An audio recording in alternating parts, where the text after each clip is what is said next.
Molson Sportsman coming at you, man, with the hoodie on Trayvon Martin style. I want to talk about this Tim Tebow trade to the New York Jets. I want to discuss it because everybody's just talking about how the fact that the Jets now got Tebow, that by the beginning of the season or 4 or 5 games in, that Mark Sanchez is going to be sitting on the bench and Tim Tebow is going to take over. I'm always just put some numbers out there real quick. Both of them finished 8-8. Technically, Tebow finished 9-9 because they made it to the playoffs after backing in because he went 1-4 the last 5 games of the season after going 7-1 to start when he first came in for Cal Orton. Tim Tebow threw the ball 271 times last year and completed 126 passes at a 46.5 completion rating for 1,729 yards, 12 touchdowns, 6 interceptions. Okay? Sanchez was 308 for 543. He attempted 543 passes. He completed for 3,474 yards. He had 26 touchdowns with 18 interceptions. He completed at 56.7.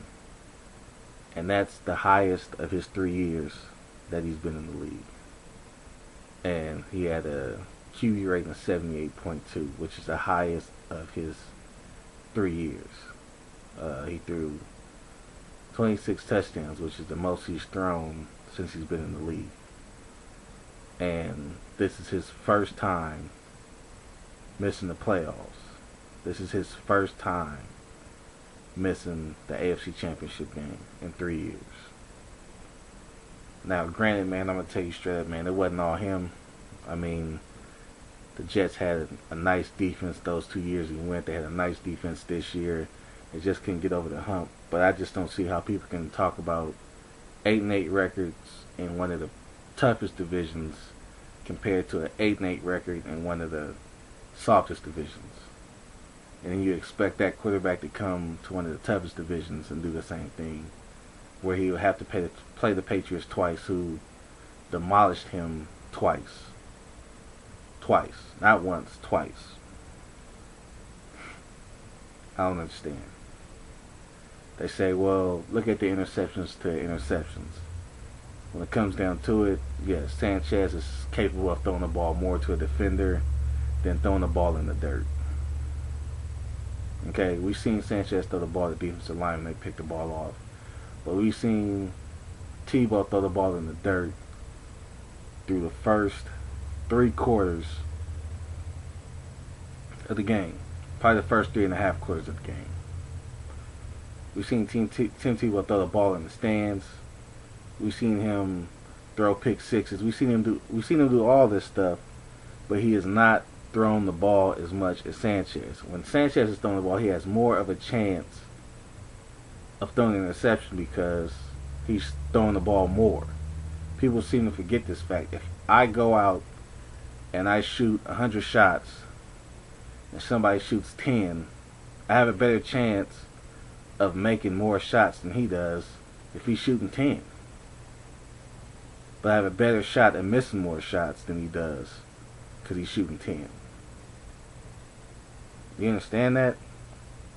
So the fact that people are saying that he's just going to come over and he's going to run the Wildcat and they're going to change their offense up because Rex Ryan loves to run the ball. He loves to ground and pound. Yes, he loves to ground and pound, but he's still going to be actually throwing the ball. They're still going to ask Tebow to throw the ball. And at this point in time, he is not a better passer than Mark Sanchez. Numbers don't lie. He is not a better passer than Mark Sanchez. A better runner? Yeah. Tougher? Yeah. I mean, is he going to be the guy in the locker room that he was in Denver? Probably not. Because before he even got to the team, people were like, yo, we don't even want this dude on the team. Then, on top of that, he gets a billboard put up there by Jockey. Then, he has a press conference as a backup quarterback. Then he says, "Yo, I mean, come on, dude. It wasn't me.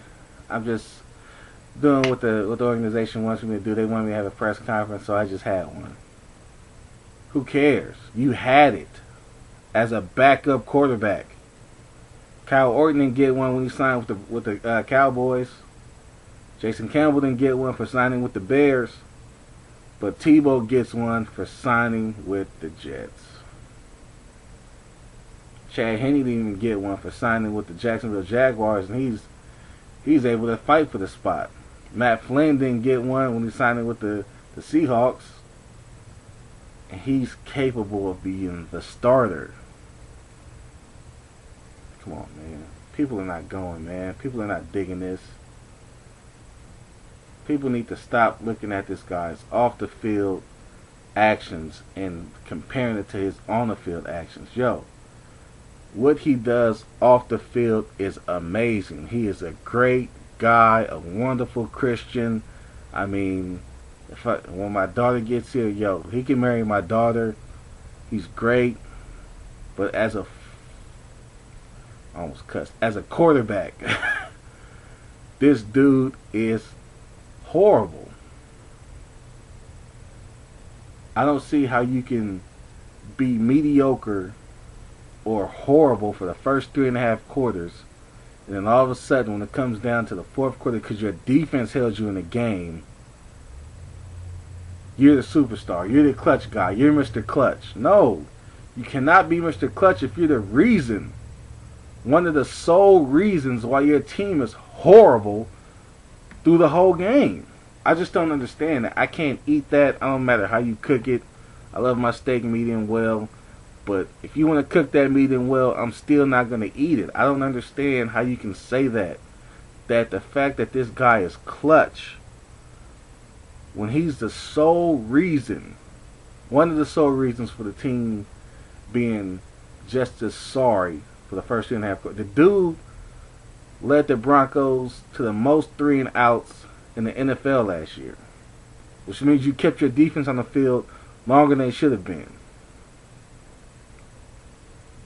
So, if your defense is on the field longer than they should have been, then guess what? They're tired. So if the defense goes out and get 3-and-outs, and then you come back and you get 3-and-outs, guess what? Your defense has to come back on the field.